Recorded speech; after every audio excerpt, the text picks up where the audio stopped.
Well, I don't want to see it in the theater. The only reason, only way I'm going to see it in the theater is if I do have to eat my words, and people are like, "This is the greatest Star. It's better than Empire Strikes Back. Yeah, it's the greatest Star Wars in history." Yeah, like we did with Rogue One. Yep. Yeah, we did. We were wrong. So another thing that came back that we kind of like is the X-Files. Yeah. And hopefully we have a more positive note here. I've liked so there's been 2 episodes so far. Yes, 2 episodes. Mm-hmm. I've liked it so far. Yeah, it's good. Scully is Scully, so as long as I got me some Scully, I'm fine. Yeah, there's a big twist from the if you watch the first season. Yes, which that we will not. Yeah, we won't talk about because it. That's still fresh and we don't want to ruin that for people. But there is a thing that it's a twist. A lot of fans apparently weren't happy with, and some fans thought it was cool. So I didn't mind it. I'll be honest. It's a twist, and we'll see what happens with it because. And the lone gunmen come back. Yeah, that's not much of a spoiler. Yeah, that's not. One of the lone. I think they actually advertised it before the series even started. They were saying that. Oh yeah, one of the guys comes back. It was pretty cool. First episode was a little slow at the beginning. Yeah. But it picked up. But the second episode was classic X-Files. I thought it was really good. It was good. They had good banter between each other and the jokey stuff that they do in X-Files. Yeah. And Scully still looks amazing. And she does look amazing. She just keeps getting better looking with age. It seems like. I know. I hate her. I hate her surgeon.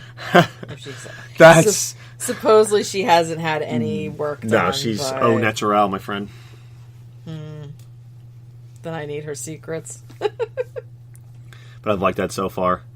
I think they're going to do 2 episodes, and this is it. She said she is officially done with this. She's done with it. That makes me sad. So I know a lot of X-Files fans, because they've done this in the past, a lot of X-Files fans are afraid that they're just going to end on some cliffhanger, and then we'll never get a resolution to it. Because X-Files has done that before. They better not. I know. We'll see what happens. I don't mind a cliffhanger if it's a cliffhanger where you can kind of put your own ending on it. Because shows and movies will do that. Yeah. They'll end with not really much of an explanation. You know, like Inception. Inception had the movie where, at the end, the top... I don't know if you remember that movie, but... Vaguely, but... The top keeps spinning and then the movie ends, so it was kind of supposed to be for you to determine, well, was the whole thing a dream? Was it not a dream? But it was cool. It left in a cliffhanger, but it let you kind of pick the ending. Right, which is cool. So hopefully X-Files doesn't do that, hopefully they do that where they have a cliffhanger, but it's like... No. Okay, it's kind of like the end. It's like, well, you kind of figured out what happens, or you picked the ending, and then it's not just some cliffhanger where it's like, oh my god, like what the hell is going to happen now? Just end it.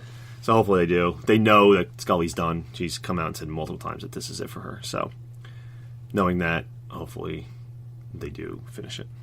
Yep. We'll see what happens with that. Anything else you wanted to bring up with X-Files? X-Files. Anything else you had in your mind? We rewatched Band of Brothers. That's right. Now we're really talking about something great. Yes. This is probably I forgot how much I loved this series. Yeah, how many times have you watched it? Probably like 20. A load. There was at one point where I had no cable, no bunny ears, nothing. So and I had what I have. I had Rocky. Yeah. Rambo, and Band of Brothers. And Star Wars. So I would watch Star Wars. I would watch all those movies just on rotate. That's awesome.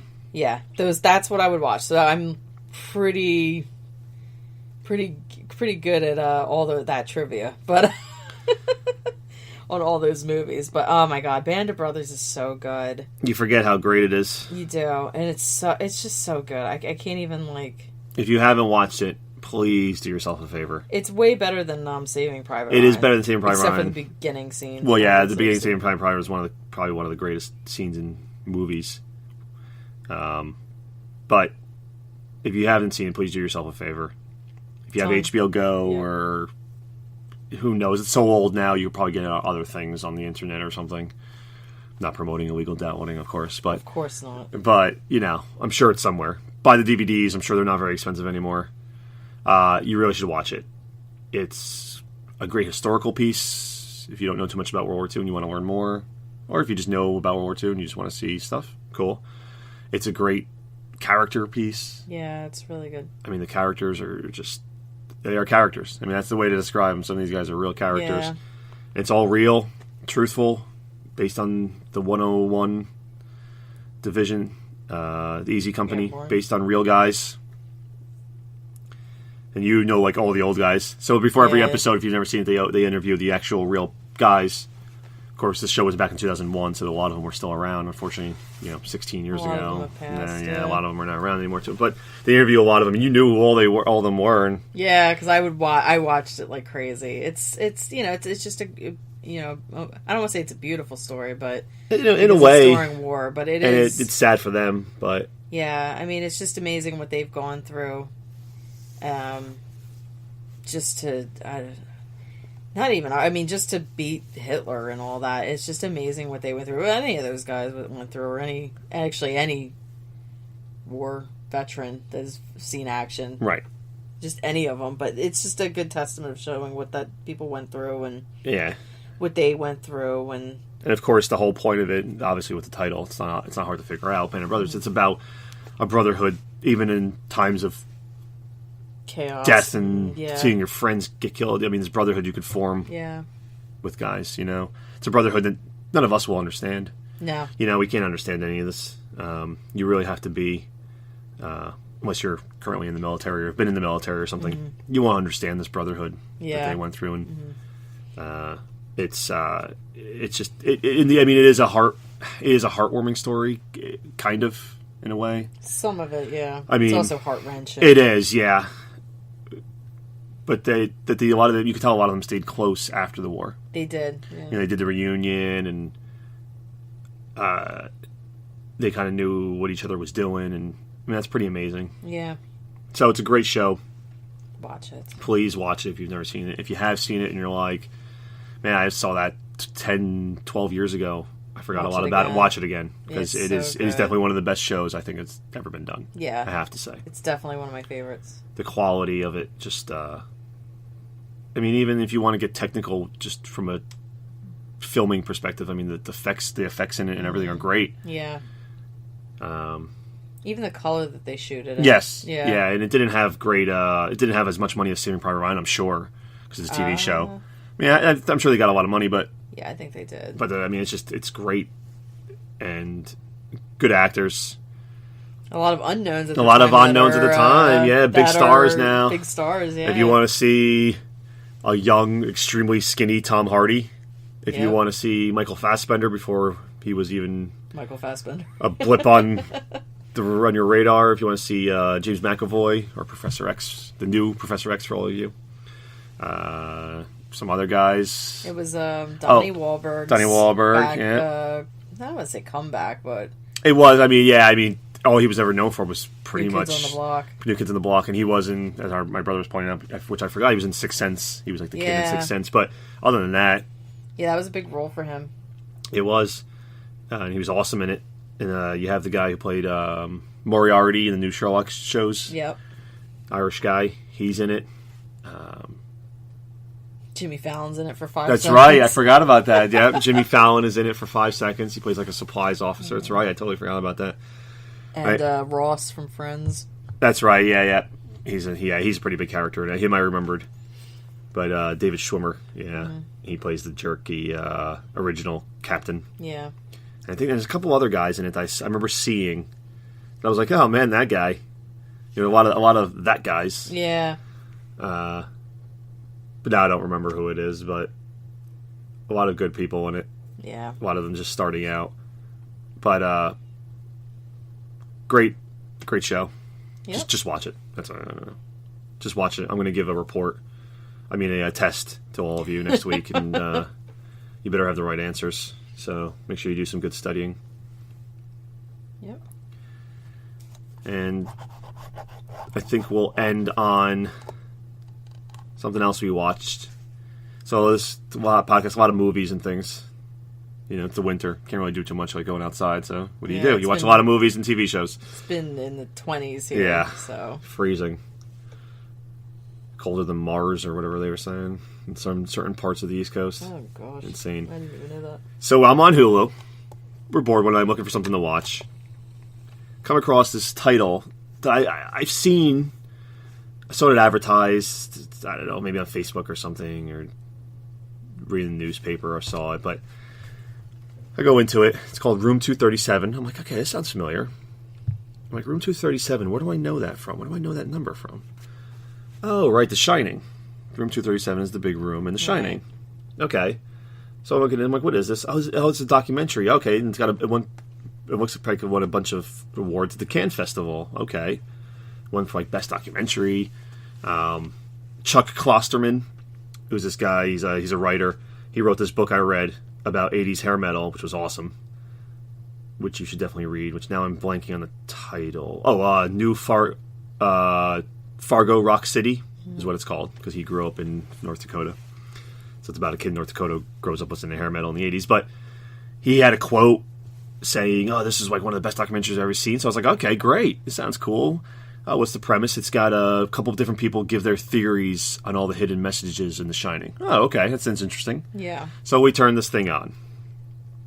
And boy, did they really stretch with their hidden messages. It's so stupid. One person sees Stanley Kubrick was talking about the genocide of the Native American. Yes. Some other guy was how Stanley Kubrick was responsible for the filming of the landing on the moon. Oh my God, let me talk about that for a minute. And how he was trying to tell everyone in the world that he filmed the landing on the moon. Idiot. So this guy, I mean, the rumor was that Stanley Kubrick helped film the landing on the moon. And in a studio, like it was all set up, yeah. Right, and the guy isn't disputing that we didn't go. We went to the moon, and he's not disputing that. But he thinks what we actually saw was filmed in a studio, right? And all through, The Shining, he's giving you all these clues that he was part of this, and also that NASA and the government are very angry with him saying a bunch of things, and he's pretty sure he's going to get audited next year on his tax return by coming out in this documentary and saying all these things. It's like, dude, no. The government has plenty of other things to deal with other than you trying to tell people that Stanley Kubrick filmed the moon landing in a studio. A, no one cares. B, that didn't even happen. And if it did, who cares? Right? That was the 60s. Yeah, We're exactly. over it. There's so many other things. We've gone to Mars and we've passed Pluto. Like, no one cares. I mean, if we landed on the moon, which no one's really disputing, and even if that thing was filmed in a... Who cares? Who cares? I mean, it doesn't matter. We still landed on the moon, right? Yeah. So what? We didn't see the real video. Yeah, who cares? But I'm sure the government isn't trying to, come at you because you're trying to dispute something that no one cares about. I think they're more worried about ISIS. If you have information on ISIS, I'm pretty sure then yes, they're going to tap your phone and come after you and audit you and whatever. Right. But you don't. You're talking about Stanley Kubrick. Right. Filming the moon landing. He's been dead for years. Yeah, filming the moon landing yeah. from the 60s. Yeah. And what were some of the other ones? There were a couple other theories. I forget what they were. One guy said something about the Holocaust. Oh, that's right. The Shining... everything in The Shining is about Stanley Kubrick's feelings about the Holocaust. World War II and the Holocaust, which I thought that was a little far-fetched, too. Well, I mean, I think they were all pretty far-fetched. I think whenever you start looking into a movie that much... Now, Stanley Kubrick was a genius, officially a genius. Yeah, his IQ was, ridiculous. Yeah. But... Some of the things he did, he was doing intentionally because he wanted you to look at certain things. Yes. And things like that. But I think they were just taking it to another level. They were. A whole other level. And I think, if he was with moon landing guy, yeah. If anything, I think he was poking fun at that whole thing. Probably. Because knowing him, that's what I really think. Knowing him, that would be a sense of humor. Oh, there's this rumor that I did the moon landing? Okay, well, here we go. See, I did the moon landing. Yeah, all these secrets I put. Yeah, he's poking fun. With the room 237 is supposed to be whatever. What is it? I forget. It was something to do with that. Something to do with the moon landing and the kids wearing the Apollo shirt. Yeah, he's wearing the Apollo sweater. Yeah. And I honestly think Kubrick's just poking fun, just like the Beatles used to poke fun that Paul is dead. Yep. I think that Kubrick was doing the same thing. And even if he did film in a studio, who cares? Yeah, exactly. I mean, we watched the whole thing, but I couldn't get why they said it won all these awards and everything. Yeah, it just seems like it was really kind stupid. of a crazy person documentary to me. It was a crazy person documentary. And it was filmed really weird. They didn't film... So they don't film the people talking. Like most documentaries, they show some scenes from the movie,